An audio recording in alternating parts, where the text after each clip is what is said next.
ایک بھائی نے فرمایا کہ یہ جو آیت ہے وَلَوْ أَنَّهُمْ إِذْ ظَلَمُوا أَنفُسَهُمْ جَاءُوكَ فَاسْتَغْفِرُوا وَاسْتَغْفِرُوا اللَّهَ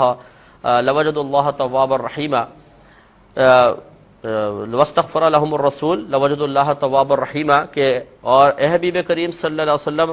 اگر یہ لوگ اپنی جانوں پر ظلم کر بیٹھیں تو آپ کی بارگاہ میں حاضر ہوں، پھر اللہ تعالیٰ کی بارگاہ میں استغفار کریں اور یہ رسول بھی ان کے لیے دعائے مغفرت کریں تو یہ ضرور اللہ تعالیٰ کو بہت بخشنے والا مہربان پائیں گے۔ تو بھائی کہتے ہیں کہ زندگی میں تو چلیں یہ ہے، لیکن کیا سرکار جب پردہ فرما گئے ہیں، انتقال فرما گئے ہیں، تو کیا پھر بھی ایسا ہے کہ سرکار سفارش کریں گے؟ اگر کریں گے تو اس سے تو یہ ظاہر ہوتا ہے کہ بعد وفات بھی نبی کریم صلی اللہ علیہ وسلم تصرف فرما سکتے ہیں۔ کیا یہ صحیح ہے یہ عقیدہ رکھنا؟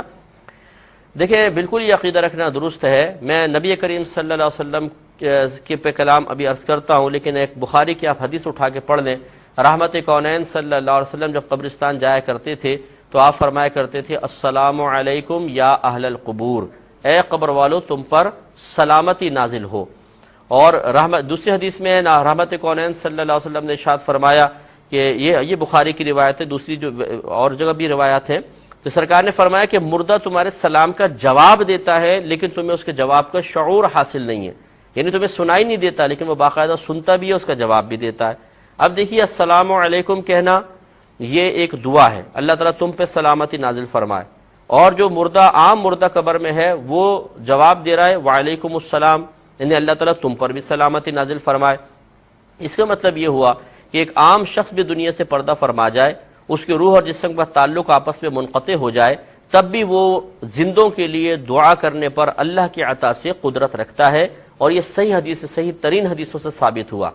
اب لے لیے نبی کریم صلی اللہ علیہ وسلم کو، آپ کا ابن ماجہ میں یہ حدیث پاک موجود ہے، اور علامہ جلال الدین سیوطی صاحب رحمۃ اللہ علیہ نے اس حدیث کو کئی طرق سے روایت کیا ہے۔ الحاوی الفتاوی آپ اٹھا کے پڑھو، اس میں بھی آپ کو ملے گا کہ رحمت کونین صلی اللہ علیہ وسلم نے ارشاد فرمایا کہ تمہارا پڑھا ہوا درود پاک میری بارگاہ میں پیش کیا جاتا ہے۔ تو صحابہ کرام علیہم الرضوان نے پوچھا یا رسول اللہ صلی اللہ علیہ وسلم یہ تو آپ کی حیات طیبہ میں ہے، بعد وفات کیا ہوگا؟ اب دیکھیں یہ سوال الہام فرمانا اور اس کو زبان سے نکلوانا، آپ تھوڑی سی حکمت الہی پر غور کریں۔ یہ قیامت تک کے مسلمانوں کو ایک علم فراہم کرنا مقصود تھا، ان کو ایک عقیدہ فراہم کرنا مقصود تھا، تبھی صحابہ کرام کے قلب میں یہ بات ڈالی گئی اور وہ زبان پر ان کو اظہار کی قدرت، قوت اور ہمت بھی دے دی گئی، ورنہ صحابہ کرام بہت زیادہ سرکار کے سامنے ریزرو رہا کرتے تھے کہ ہماری بات زبان سے کوئی ایسی بات نہ نکل جائے کہ ہمارے بارے میں آسمان سے حکم نازل ہو جائے۔ اس کے جواب میں رحمت کونین صلی اللہ علیہ وسلم نے ارشاد فرمایا کہ بعد وفات بھی، کیونکہ انبیاء علیہ السلام پر اللہ تعالیٰ نے زمین پر نبیوں کے جسموں کا کھانا حرام فرما دیا ہے، انبیاء اپنی قبور میں زندہ ہیں، ان کو رزق دیا جاتا ہے۔ یہ ابن ماجہ میں واضح طور پہ حدیث پاک موجود ہے۔ بعض ہمارے بھائی کہہ دیتے ہیں جی یہ ضعیف حدیث ہے، ضعیف، چلے مان لیا ضعیف حدیث ہے۔ دیکھیں موضوع حدیث میں اور ضعیف میں فرق ہے۔ موضوع مینز جھوٹی، ضعیف کا مطلب یہ ہوتا ہے کہ اس حدیث کو بیان کرنے والے راویوں میں سے کوئی راوی کسی وصف میں کمزور ہے، حافظہ کمزور ہے، اس کی عدالت کمزور ہے، لیکن ضعیف حدیث جھوٹی نہیں ہوتی ہے۔ اور جو یہ کہتے ہیں کہ یہ حدیث ضعیف ہے، ان کی خدمت میں دائرہ ادب میں رہ کے ہم گزارش کرتے ہیں کہ یہ بتائیے اس حدیث کو ضعیف اللہ نے فرمایا یا رسول نے؟ تو جواب میں کہیں گے نہ اللہ نے رسول نے، پھر کس نے کہا؟ وہ کہیں گے علماء حدیث نے، جو حدیث کا علم رکھتے تھے انہوں نے یہ بتایا ہے کہ یہ حدیث ضعیف ہے، چلے مان لیا۔ تو جب ان علماء کی آپ یہ بات قبول کر رہے ہیں کہ یہ حدیث ضعیف ہے، انہی علماء کی یہ بات کیوں نہیں قبول کر لیتے کہ انہوں نے کہا کہ ضعیف حدیث فضائل کے باب میں معتبر ہوگی، اس کا اعتبار کیا جائے گا۔ تو یہ حدیث ضعیف ہے، حدیث ضعیف ہے، حدیث ضعیف کہہ کر لوگوں کو حدیثوں سے دور کرنے کی کوشش کرنا، ان کے مضامین کو بیکار ثابت کرنے کی کوشش کرنا، یہ مناسب نہیں ہے۔ یہی سوال دائرہ ادب میں رہ کر کیا جائے کہ جس حدیث کو آپ کہہ رہے ہیں ضعیف ہے، تو یقینی سی بات ہے کہ علماء کے کہنے سے کہہ رہے ہوں گے، تو علماء کی ایک بات قبول کر لی جائے، اور یہ بات کیوں چھوڑ دی جائے کہ وہ کہتے ہیں کہ ضعیف حدیث فضائل کے باب میں معتبر ہے، یعنی ضعیف حدیث سے کوئی فضیلت ثابت کرنی ہو تو باقاعدہ ضعیف حدیث اس بات کا ایک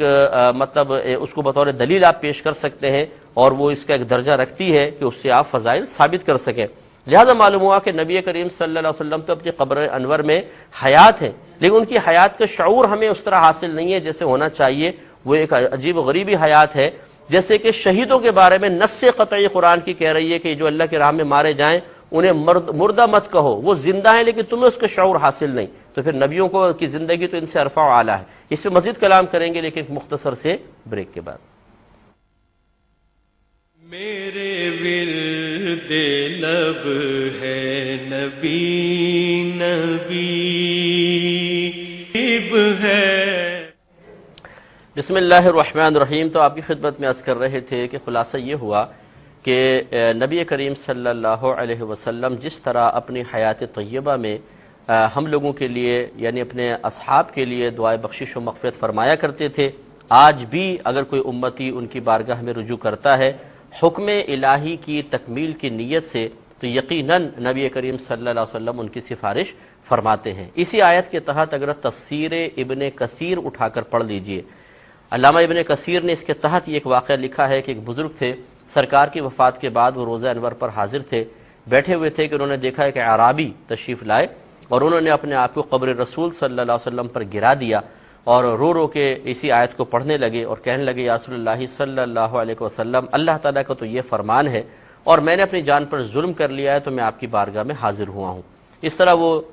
استغاثہ کرتے رہے اور پھر چلے گئے۔ وہ بزرگ کہتے ہیں کہ مجھ پہ غنودگی طاری ہوئی اور خواب میں رحمت کونین صلی اللہ علیہ وسلم تشریف لائے اور آپ نے ارشاد فرمایا کہ اس کو جا کے بشارت دے دو کہ اللہ تبارک و تعالیٰ نے تیری بخشش و مغفرت فرما دی ہے۔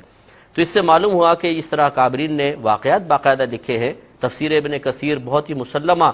تفسیر ہے جس کو غالباً ہر مکتب فکر قبول کرتا ہے، تو اس میں یہ واقعات درج کرنا علامہ ابن کثیر کا ثابت کرتا ہے کہ آپ کا ذہن بھی یہی تھا کہ نبی کریم صلی اللہ علیہ وسلم اپنی قبر انور میں بعطائے الہی، اللہ کے کرم سے، اللہ کی اجازت سے، اللہ کے حکم سے دنیا میں اس طرح تصرف کر سکتے ہیں جتنا اللہ نے آپ کو اجازت مرحمت فرمائی ہے۔ تو آج بھی اگر سرکار کی بارگاہ میں کوئی التجا کرے تو اس میں کوئی حرج نہیں ہے، اس حکم الہی کے تحت جائز ہے۔